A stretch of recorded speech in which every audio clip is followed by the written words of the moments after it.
Today we have the prolific author and gifted intuitive Sue Frederick here with us. Welcome, Sue.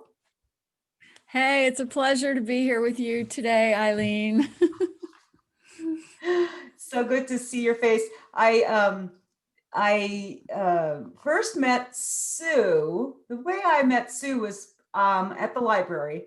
I picked up her book, I See Your Dream Job. And and it was like, what is this?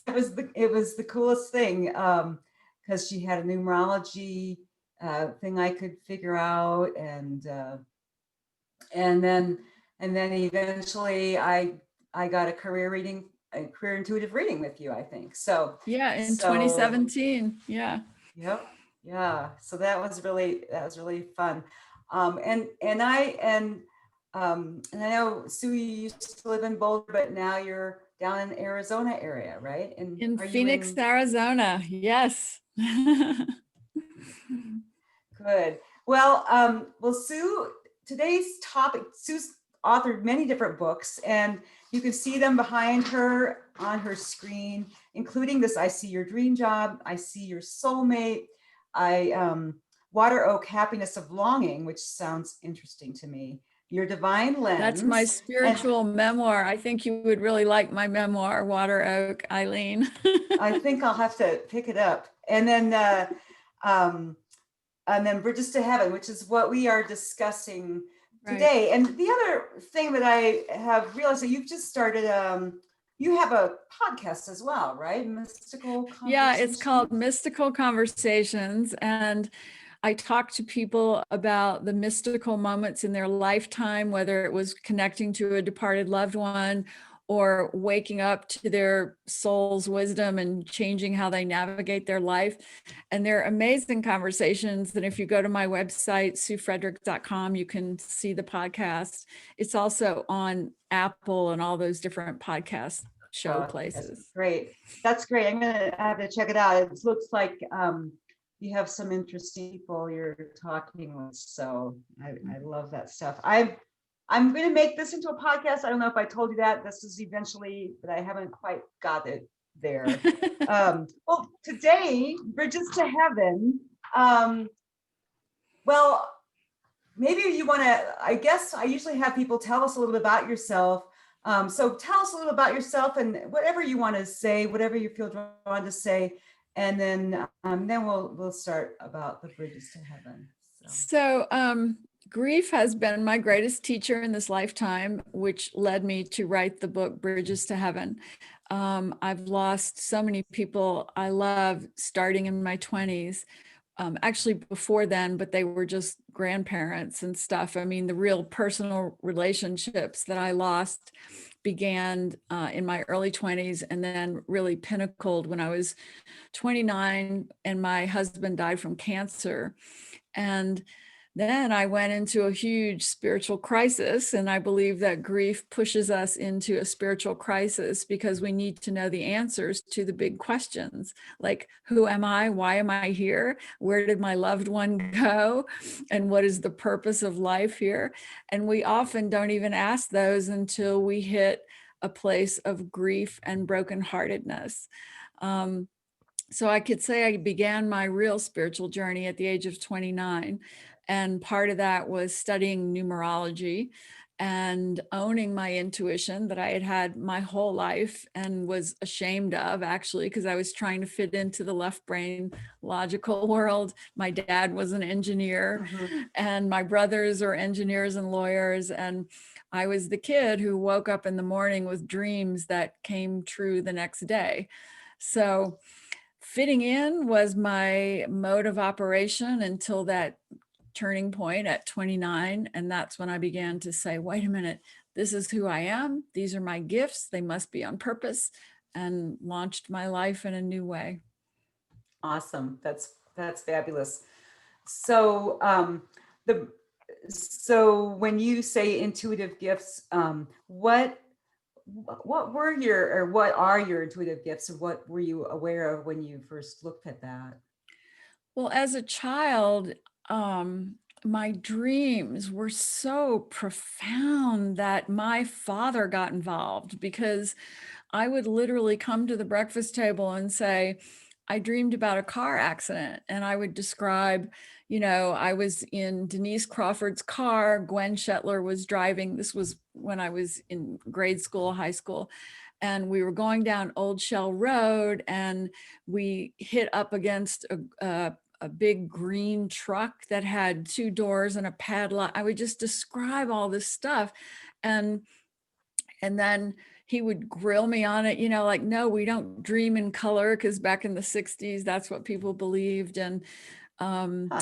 and then that day coming home, after I'd long forgotten about the dream, a day at school, talking about boys and all that stuff, and we pile into the car, and suddenly Denise has a migraine and asks Gwen to drive, and suddenly there's a detour, and we're going down Old Shell Road, and suddenly there's this green padded truck in front of us, and I'm yelling, stop, it's my dream, stop, and so we Yeah. bump up against it, but don't have a bad crash. Boy, my father really got interested in my dreams at about that point. He would take me to the Yeah. library, and we would research ESP and all this stuff, Yeah. Yeah. Being an engineer, he wanted to analyze it and understand it. And yeah, that Right. makes sense. And I So, love him so much for doing that, Eileen, because, in his engineer mind, if he could find a logical, scientific way to approach it, he could validate it. And the great thing is that nowadays there's hundreds and hundreds of studies that validate intuition, thanks to Dean Radin and a number of other psychologists. But back in the 60s, there was nothing. right. Right. Yeah. We kind of hid that stuff. The precognitive dreams, though, where you see the future, and then when it happens, it's like, oh, that's really cool. Especially you have it right there to prove it. It's happening. Right. So, yeah. So when your husband died, did you have a visit from him, or how did that work? Did you have a connection with him, or how? Yeah. So to anyone who's grieving, I'll just share that, when we're going through a loss, my husband had cancer for a year. So he was really suffering. He was in terrible pain. And I was trying to take care of him at home. I was 29. I had a hospice nurse helping me at home. And by the time he got to the ends of days, because we were going to turn it around, we were mountain climbers. I was an outward bound mountaineering instructor. Like, we conquered things, and cancer was certainly not going to stop us. And we had done everything from traditional treatment to alternatives. Even back in the 70s, there were alternative treatments that we were doing, and diet and everything. And by the time he crossed over, I was so physically drained. And so, I weighed probably 50 pounds almost. I couldn't eat. I was exhausted. I couldn't sleep. The most profound moment was his moment of crossing, where, and I write about this in all my books, I think, where all his friends, we were in our 20s. So when he went into the hospital for final days and word got out, the hallways were filled with our mountaineering friends and our friends. And I was just a mess. And I was sitting there on the floor crying and then sleeping, couldn't keep food down. And I was leaning against the wall doing that. And he was in a coma. And I was really upset that he was in a coma, because he had wanted to die at home in my arms. We'd made that agreement. And yet a medical emergency happened, and he ended up in the ER to stop the bleeding. And then they just put him in a room, and it had gotten out of my hands. And so as I'm leaning against this room wall, I fell asleep, and his breathing hadn't changed for almost 24 hours, that terrible coma breathing that people know if they've lost a loved one that way. And as I was sleeping, he appeared to me so vividly. And he said, Sue, I'm not in that body. What are you doing? Get off the floor. I'm waiting for you to come hold me. And he basically showed me he was free and tried to help me stand up. And I woke up, and I kind of remembered what he had wanted and what he'd asked for, the kind of death he wanted. And we cleared everybody out of the room except for his mom and me. and we stood on either side of him and started rubbing his body and just saying, "We love you, Paul, you're free, go play outside in the summer rainstorm." And literally as soon as we said this, he took this deep sigh, and his mother and I watched the vapor of his spirit leave his body and disappear. He went out through the window, which I think is interesting, and disappeared into the foothills of Boulder.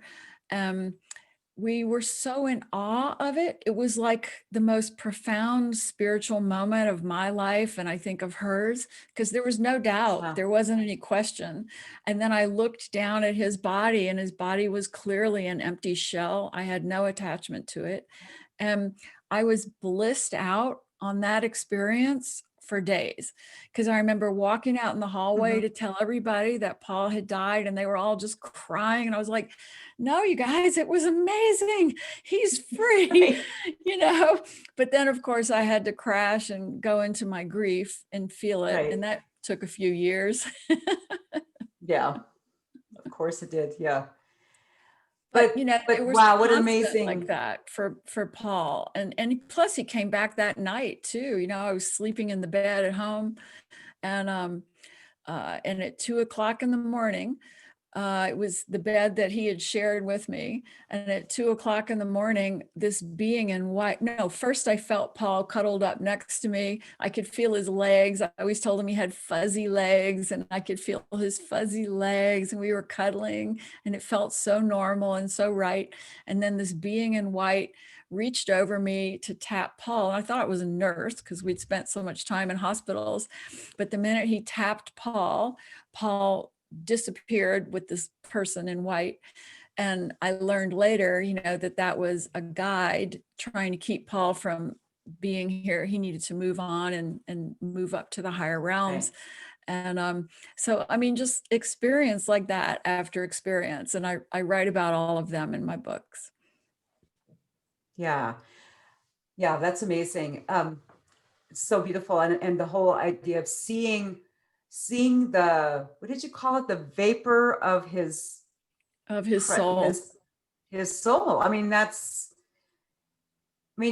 seen it in movies and stuff. I've never actually witnessed anyone dying, I guess. I've seen, you know, I've had visitors once they've died, and that kind of thing, but not actually the presence leaving, which I think would be astonishing. Yeah, I can see how it would be uplifting, and then the grief would come, and then right. I understand that completely, because you miss them. You miss them. Well, we all have to grieve. Let me just say again to anybody listening who's grieving, doesn't matter if you know where your loved one is and you're 100% sure that we're all souls on a journey and that the physical world is a temporary experience. When your loved one crosses over, everything in you wants to be with him. And it was true for me. I was a 29-year-old girl who saw no purpose living on this earth anymore. And that is typical grief. And that is one of the things that grieving people have to acknowledge and cry and feel and dig into that pain. There's no short circuiting it. You've got to feel it to heal it. And only when you've felt it deeply and allowed yourself to grieve can you heal and climb back up to your journey. That's really good points.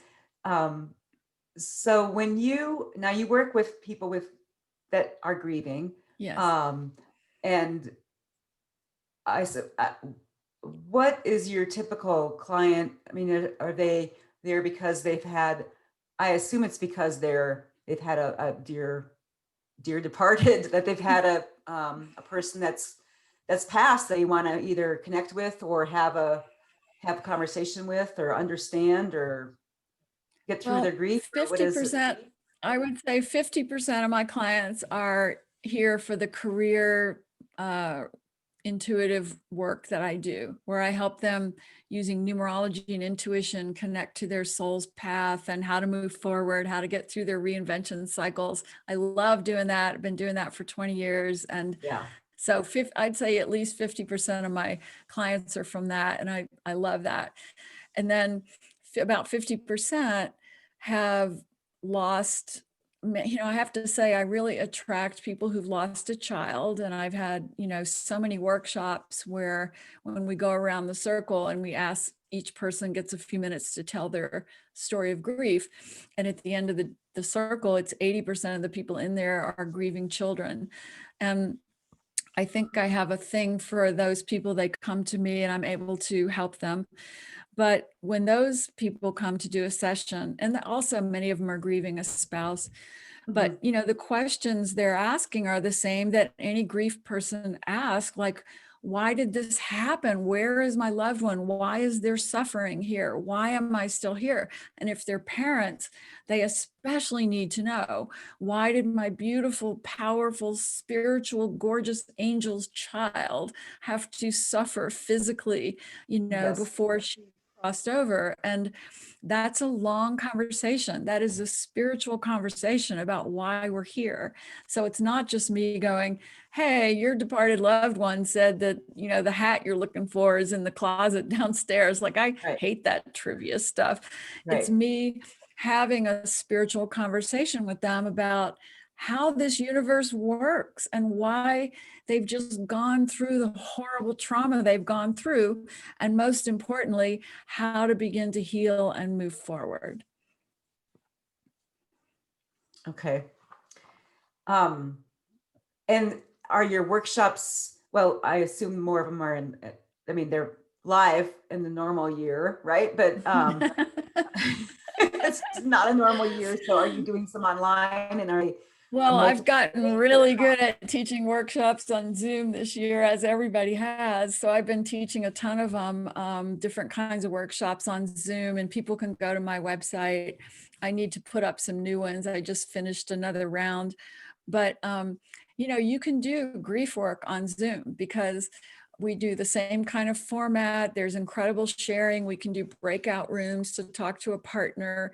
And it's really intimate. I mean, it's been really working.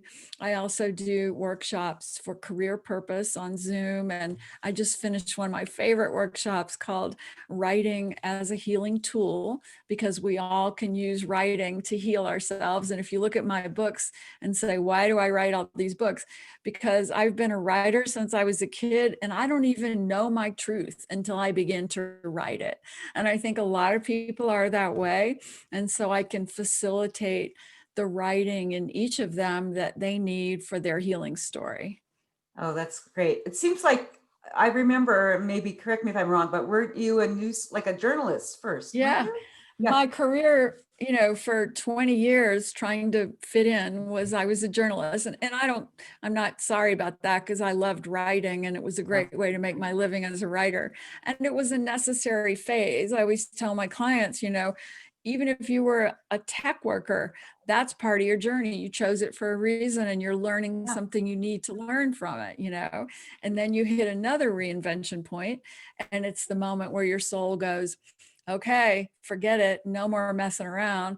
Now I've really got to do and be who I came here to be. And for some people, that's when they're 40 or 30. And for some people, for me, it was when I was 50, and my journalism career had crashed and burned. And I was a single mom, desperate to make a living and support my child. And I just said, this is all I know that I can do. I'd been giving it away to friends for free for decades, numerology, intuition, communication with the other side. And finally I said, I'm just going to do it, and never looked back. Yeah. So now you mentioned numerology, and I know you're a master numerologist. How does the numerology tie into this? Now you mentioned birth path numbers. Yeah. So the cool thing is, this is a divine order universe. And what I mean by that is, we don't just drop into this physical world and we're clueless. There's so much God consciousness in this physical world that we have clues and signs everywhere to help us. And everybody can pick a different thing that works for them best. For me, numerology was given to me literally at my darkest moment when my husband had died from cancer. a girlfriend was trying to help me, and she bought me a gift of a reading from a numerologist. Well, it turned out that numerologist was a spiritually profound teacher and using numbers for, understanding the world in a spiritual way, not the normal way. If you go read most of those numerology books on the bookshelf, they're very mundane and stupid, actually. But this numerologist really brought great spiritual wisdom to it. And in a 1-hour session, healed me more to understand who I was, why I had chosen this path, what my soul agreement was with my departed husband. And that all came from the numbers. And from that moment on, I was obsessed with it. I read, there weren't very many books in 1979 about numerology, and there was no internet, but I learned everything I could. And then I made a huge workbook, and I started everybody I met or was friends with, can I have your date of birth, please? And I would figure out their chart. And that workbook, I still have it here. It's over there, because what I love about looking through that workbook is it was a decade of studying everybody I knew, their life journey, the choices they made, comparing it to their path, their numbers, their soul mission. And anywhere in that first decade, if you had said, are you a numerologist? I would have said no, because it is such a complex art when you do it right. And it took me a long time to be able to really finally pull it all together and say, just give me your date of birth and I can help you with everything in your life. Right. And numerology has a lot of other components other than just your date of birth. But for me, that date of birth carries the vibration of what you've come to do in this lifetime and who you came to be. And man, you give me that and I can just channel it through to help you. And I just finished 2 clients this morning, and they had never met me before or talked to me before. I had their date of birth. I called them for the session, and they were like, this is profound. And it's not me, it's this spiritual numerology that I've written about in all my books now that I teach. Right. I just trained people in a 3-week numerology class on Zoom in October, which we all loved. So for me personally, numbers are my gateway to understanding this divine universe. Wonderful, wonderful. And so, so is that when you work with people, is numbers your, like my question here is, what's your main method of receiving information with souls that have passed, or how do you communicate with them? And well, I start with the numbers. So for right. example, if I have your birth date, but I don't have your departed loved one's birth date, because sometimes people don't have that birth date. If they have it, that's great. That makes it so easy for me. I just put my hand on there and I can just start pouring in and connecting that way. If they don't have it, I just start with them. I start with their path, and I can just start feeling their lessons, their journeys, their reinvention points, their losses. But I describe in my book, Bridges to Heaven, the way we need to connect to the other side is not through low energy, meaning sadness, grief, fear. The key to help anybody connect to the departed on the other side is we each have to raise our energy to love and gratitude. And it's hard for grieving people to do that. And this is why they say, oh, I never hear from my departed. So I take them through a process where we're talking about a wonderful memory we had with that person, even if there was only one day in their lifetime that we had a good day with them. We're going to focus on that day. We're going to raise our energy and see them as they were on that beautiful, happy day. We're going to send them love and gratitude. And all of a sudden, their energy is coming through to help us. And guess what? When somebody dies and they cross over, even if they were your greatest enemy, they suddenly have a soul review. They leave the ego behind. They see it all from the higher perspective of the soul's journey. And they now want to make amends and they want to help you heal. It always works that way. So Yeah, and they don't have any animosity. none. There's no regret. I don't think that, like, I had just, hopefully I will not cry about this, but uh last summer, a year and a half ago, one of my nephews killed himself, and he was Mm. just so depressed, right? And he's just the same age as my, yeah, as my youngest son. And so he was in his 20s, and he was lost, and he just was frustrated, and I think he just never got out of his depression. And so we went to the funeral and in Iowa, and came back, and I don't know, a week or two afterwards, I was just doing yoga on the deck. And I do yoga on the deck every Saturday, and it's Mhm. beautiful, sunny, and I got this visit, and it was like this, this bright light angel presence. And I was like, is that you, Drew? Is that you? Oh my goodness. It was so light and so Yes. happy. And so I was like, oh, I hardly recognize you, because he was just so full of joy. He Right. couldn't get through. He couldn't get through it. And that was his out. He had to just So move on. I'm so Right? glad you brought that up. Let me talk about that because I work with so many parents whose children have committed suicide or overdosed, because we Yeah. have a whole generation of children who are so sensitive, so highly evolved, that when they get into this physical world with all of its horribleness, they really struggle to find their way. And that's because they're highly evolved souls, not because they're messed up, unevolved, or have problems. It's because they're Yeah. deeply sensitive and deeply aware. And often, just like you said with your nephew, there are all these negative cycles that happen to them. They're too sensitive for it. It hurts their heart on a way that we can't even imagine, because the more highly evolved you are, the more open-hearted, more sensitive, more aware of other things and other people than yourself. The less evolved, it's all about me and accomplishing stuff. And so these kids who come in, they look around this world that's all about competition and success and money and greed, and they just go, why am I here? And they don't say that out loud, but that begins to eat a pain in their heart. And then, especially if these kids are handed drugs or alcohol when they're feeling very lost and disconnected, that will again mess their body up in a way that throws their chemistry out of balance. And pretty soon, these souls may say, I can't do this lifetime. Sorry, I can't just keep pushing it here. I'll come back another time, but I've kind of learned what I needed to learn in this lifetime. And my crossing over will wake up all of my loved ones whose hearts are closed. And so they cross over, Oh, whether through overdose or suicide, and they become the spiritual teachers of your soul posse. Because now all the paradigms that the parents and everybody carry in their head about how life works, that gets shattered. And now they have to start opening their hearts and thinking about a new point of view.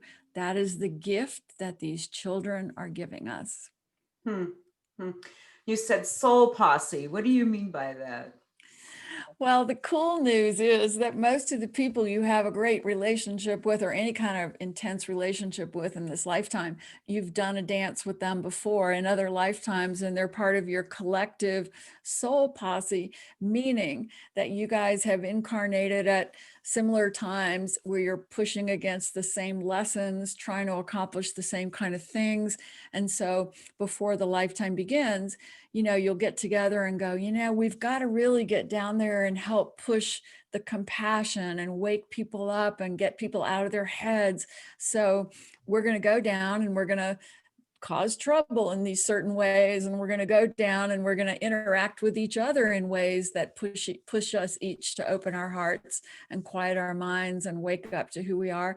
And so when you get down here, that's the boyfriend you fall in love with the minute you see them. It's also the boss who fires you. It's the mother who can't love you. These are all part of your soul posse, agreed to push us to grow, because that's the only reason we're here in the physical world. And at the end of the lifetime, we can say, Wow, that guy Paul, who died when I was 29 and broke my heart, greatest spiritual gift of my lifetime. Thank you, Paul. And we can really understand the bigger picture of what the journey has been about. And the people who've broken our hearts have been our greatest teachers in this lifetime. That's, and I think we don't agree to those without knowing that we'll get that lesson out of it, or we'll get some value or some substance And out that of we're it. strong enough to get through it. That's the Right. thing. I mean, a lot of people say, oh, I can't do this. I can't get through it. You know, pain is terrible. Granted, trust me, I know that. Pitiful. Yes. I've had so many pitiful days in this lifetime where I surrender to the pain, and that's okay. That's part of our human journey. But that little It moment is. where you say, hey, maybe today I'll just take a walk. Maybe today I'll sit in prayer or meditation. Maybe today I'll pick up a pen and try to write what's in my heart. Maybe today, those little moments are when you begin to say, I can begin to move.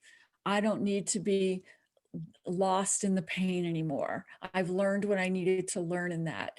And every challenge anybody has, they have everything inside of them they need to start making those choices when they're ready to say, I can take a breath today.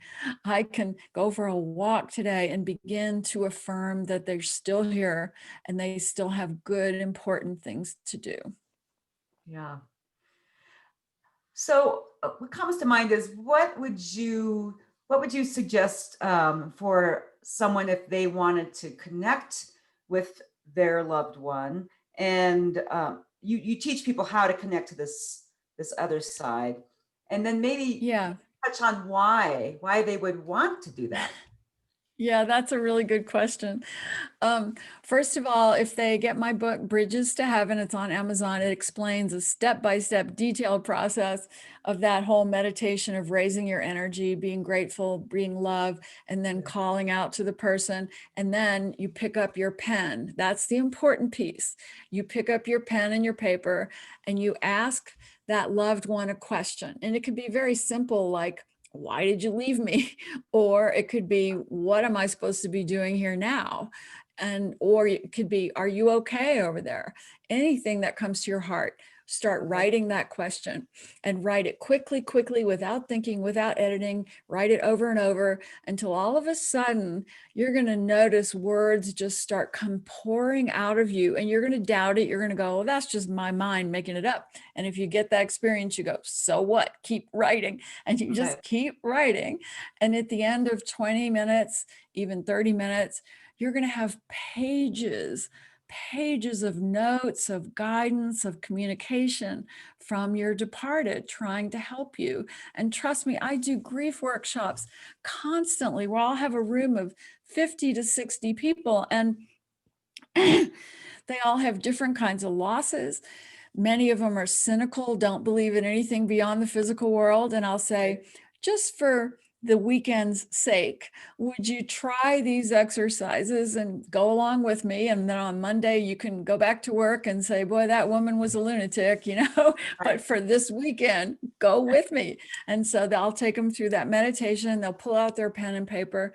And the stuff they write, it's just so profound and so detailed for them.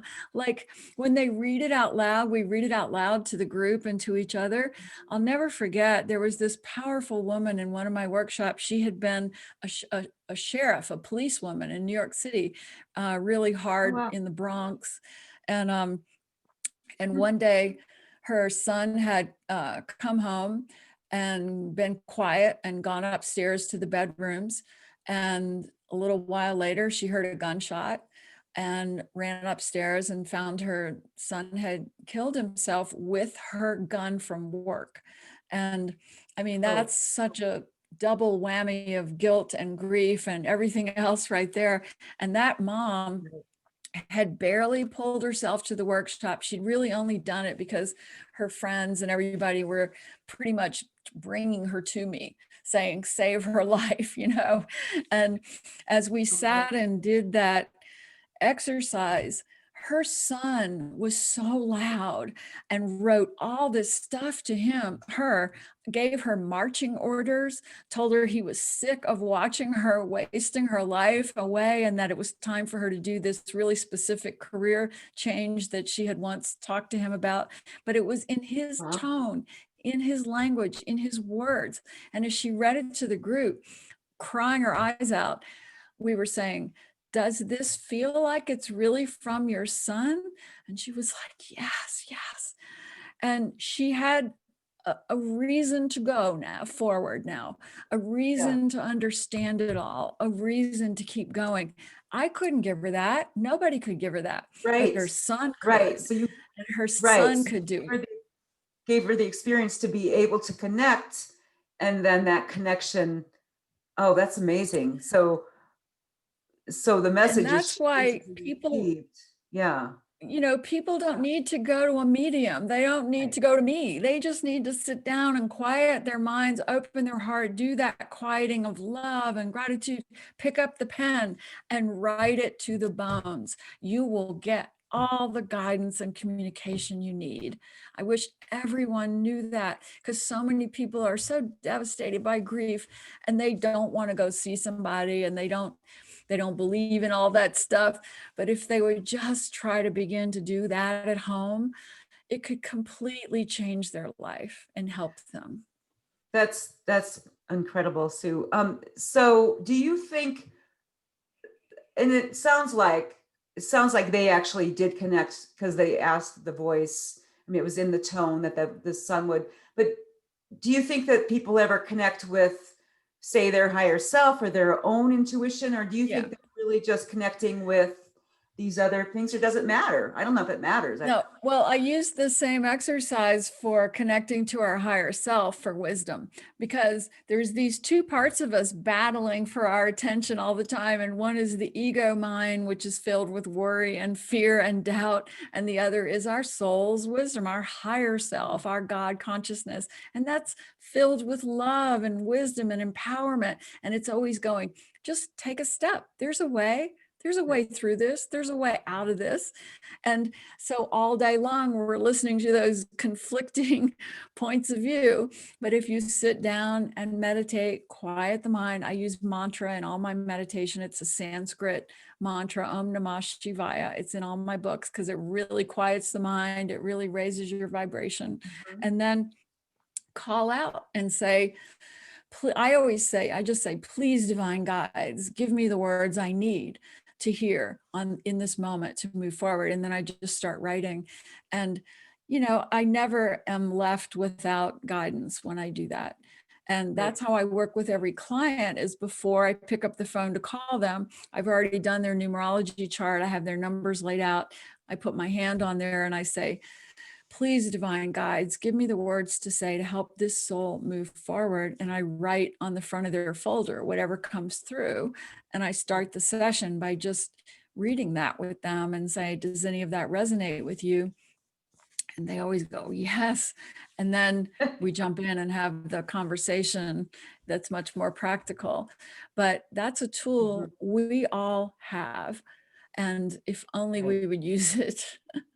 Right. And I think it's really important to remember that they have to start with being in that love, to being in that positive. If it's, grateful for the day and you just start off your day that way, or, however you make it, but you really have to connect within and without, as, in that positive and loving mode. And then you'll get to that core. Because you can think about it this way, that our God consciousness is the highest part of our consciousness. It's the love, the joy, the gratitude. And our ego is the lower part, what I also call our pitiful self that we all have. It's angry, it's negative, it's blameful, it's cynical, it's depressed and sad, and life isn't worth it. But we need both ends of that to navigate life here. We agree to have that whole continuum as humans here.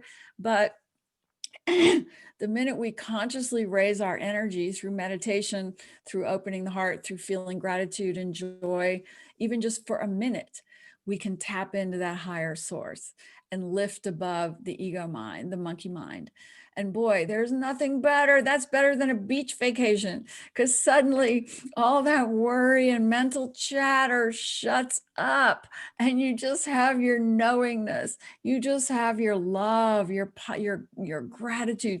That's the essence of God. That's the essence of who we really are. That's what we're trying to remember to be while we're down here. And boy, I'd say in 2020, we forgot, but hopefully we're going to get it back in 2021.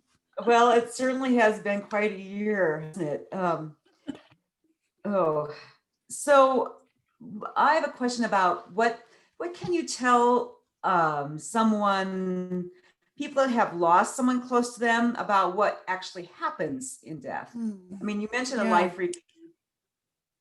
I've been so blessed because my husband, Paul, and my girlfriend, Chrissy, who both died around when I was 30, they have been so adamant in coming back and sharing with me how it works. And then when my father died, he did the same thing. And I think I'm just very open. Like I've just always said, I think my brain is probably malformed. And if they ever did an autopsy, they go, how did this girl learn how to read? Like her brain is really weird. Because, you know, they all came back and they said, the first thing that happens, and it's the best part, is the minute you kind of calm down from leaving your body and you're aware of being out of your body and you're not frantically trying to get back down there and finish out, you know, whatever you were doing. That's why, you know, you have spirit guides to help lift you and keep you moving up. Then you get held by your guides and shown your life. And it's called the Soul's Review. This is a huge process where suddenly you're seeing this lifetime from birth until death, but you're not seeing it through the ego mind, through the story that you've told yourself. You're seeing it through who your soul really was, what you came to do here. If you loved enough, were you mean? Were you hateful? You'll see the ripple effects of all that.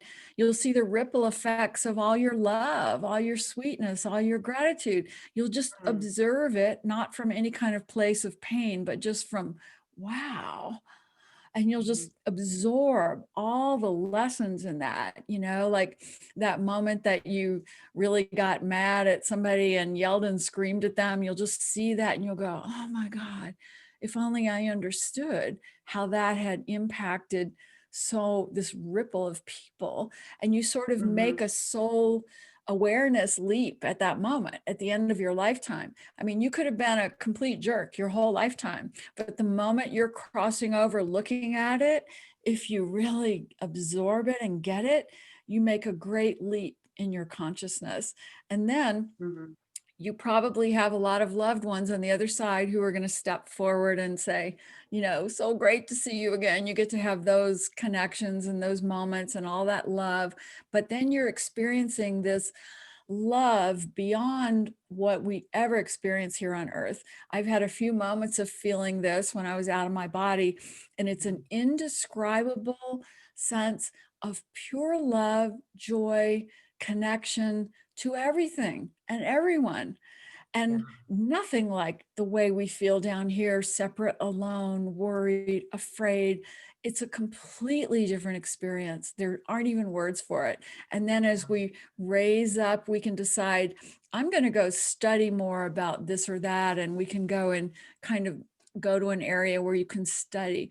Or we say, I want to keep rising up. I want to merge with God consciousness. And so we just keep rising up those realms until we're really basking in this wordless love that is God. That is what God is.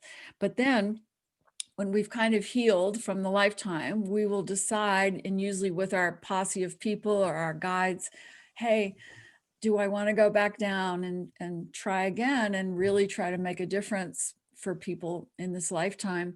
And you'll make a decision based on your strengths, your weaknesses, if you think you can go down and remember who you are this time and not get lost in it all. And this is why people incarnate. They're not thrown back in. They decide, I've got, Right. I want to do better.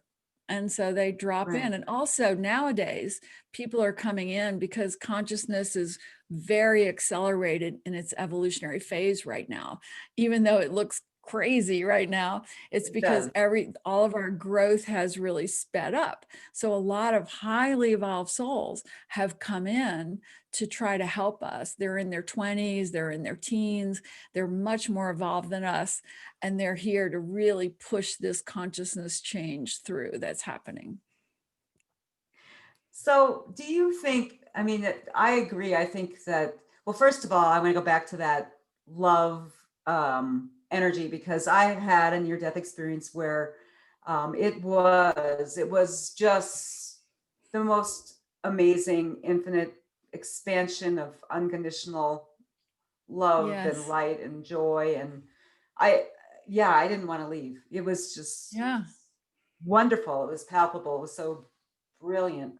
Um, but I guess come back to your question, or to your talking about consciousness evolving. And so do you think I mean, with the soul posse, and we have interconnections, and and this whole um, evolving and changing, and obviously of the nature of nature is change, or the nature of our lives is change, right? Change and love, and yeah, and maybe there's conflict in there, obviously, on this earth as well. But how, I guess my question is, for 2020 and the evolution of consciousness and groups, do you think that we chose this, I mean, this whole experience that we've been creating with this COVID, and a lot more introverting, staying by ourselves separately. Do you think that was something that we kind of knew would be a part of this, or do you think that was what are your thoughts Yeah, on? yeah. So first of all, there are no accidents, and 2020 has been meant to be for a long time. And in numerology, 2020 is a powerful 22 master soul year. Oh, Now, in numerology, we know that there's no good numbers and bad numbers. Everything is just a number that carries a certain vibration of growth. And 22 is kind of a kick it in the ass growth number. I'm on a 22 path, you are too. It means we've had a very intense lifetime. And when the calendar year is 2020, because 0 behind each of those twos is what's called a potentiator in numerology, meaning it's a whammy 22, powerful 22 number. I remember in January, I gave a talk at a women's group about the year 2020 and what was coming. And people just wanted to say, it's going to be the best year ever, And I was like, well, it's going to be a year of growth. It's going to be a year of hard work. It's going to be a year of consciousness shifting. It's not a vacation year. It's not a party year. It's not going to be any of those things. I didn't know COVID was coming, but I knew that it was going to be intense. I had no idea how intense it was going to be. And having gone through it, what I'll say is, we needed to shut our minds and ideas up, because we have been trying to live in our heads for so long, and we have shut our hearts down collectively. And our culture has gotten to a point where you can get through life with your heart completely shut down and be successful, have money, be respected in the business world. And that's not what we've come here to do or be. So 2020 said, none of your ideas are going to matter. And none of your political ideas are going to matter. You have to learn compassion again. We got to strip it down to as if you're a 2-year-old child, and we're teaching you not to try to hit somebody if they take a toy away from you. Instead, to try to find sweetness and compassion and love and forgiveness. Because without those qualities dominant in our culture, we are in big trouble. We're not evolving the way we need to and want to. So 2020 is the tweaking to send us all home, to reflect, to quiet our heads, get out of our heads and ideas, and open our hearts again. And if we don't get the message and we go back to life as normal, then, you know, we might have another wake-up call. But I will say there's been tremendous growth this year. I mean, nowadays, when you say Black Lives Matter, it's brought to a whole different scale, the kind Right. of prejudice and cruelty that our culture has been based on for centuries. Finally, we're aware of it.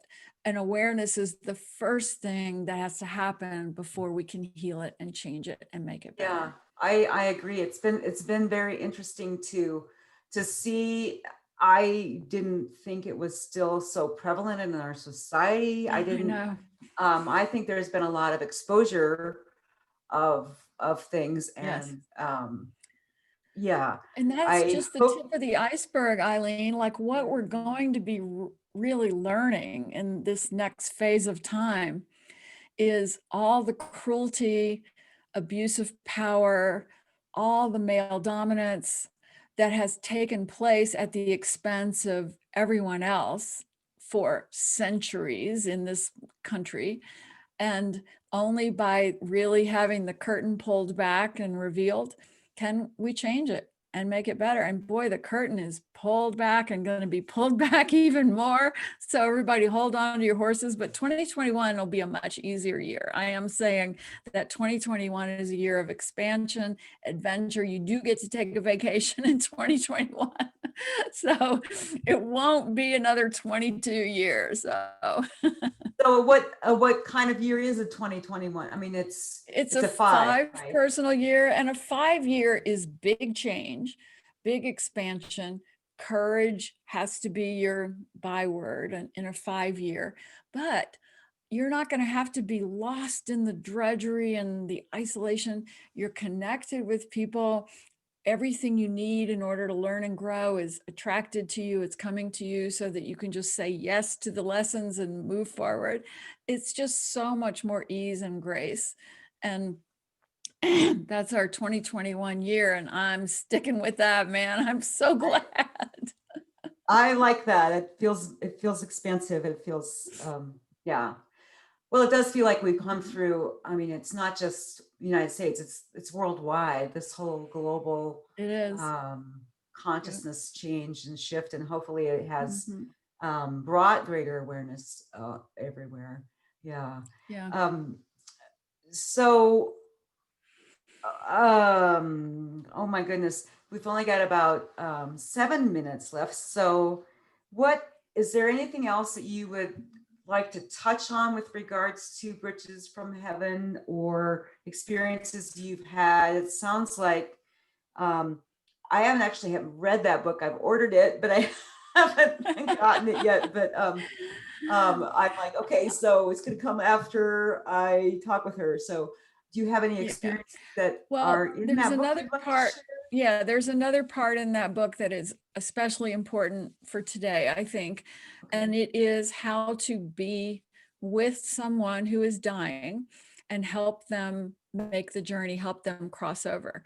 Okay. And this is something I've had to experience a lot in this lifetime with my husband, my best girlfriend, my father, on and on.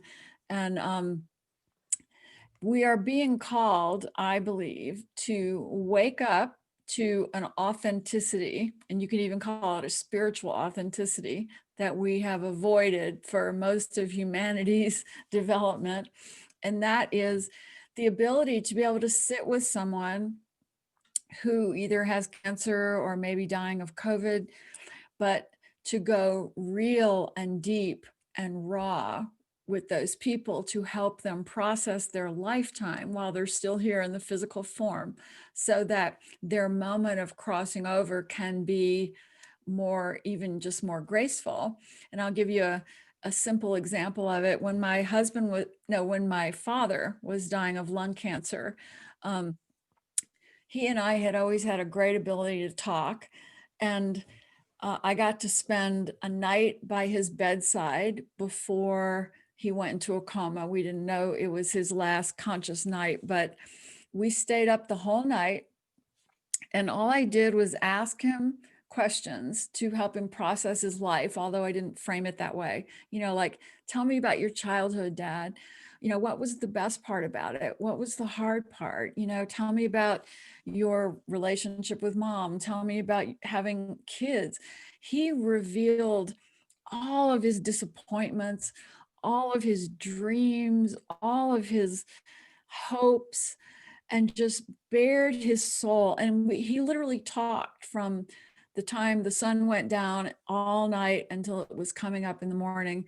And, at the end, he just took my hand and said, "Thank you so much for this," because he had made peace with his life. But I hadn't done it. I had just simply kept listening and asking the open-ended questions. Yep. And then when he crossed over, he basically went into a coma the next day because his soul was ready. And he waited until other family members, excuse me,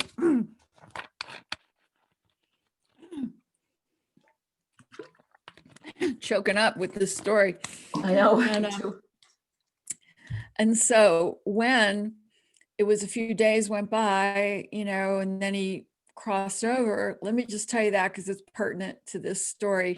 He was in the hospital, and my family was fighting, my family of origin, over who was going to get to be with him that day. And I was like, let me be there. I can help Dad. I know he's going to cross over today. And I got sent home to babysit for all of our kids. And I was really mad. I was in my ego head. And I was thinking, I'm the person who should be there with Dad because I can help him, and none of my other siblings had ever been around somebody who was dying. And so I drew the short straw, put the kids in the car, started driving them home. And I was mad, man. I was just in my story, my ego story about how unfair my family was, how they never loved me or seen my gifts, I was all pitiful.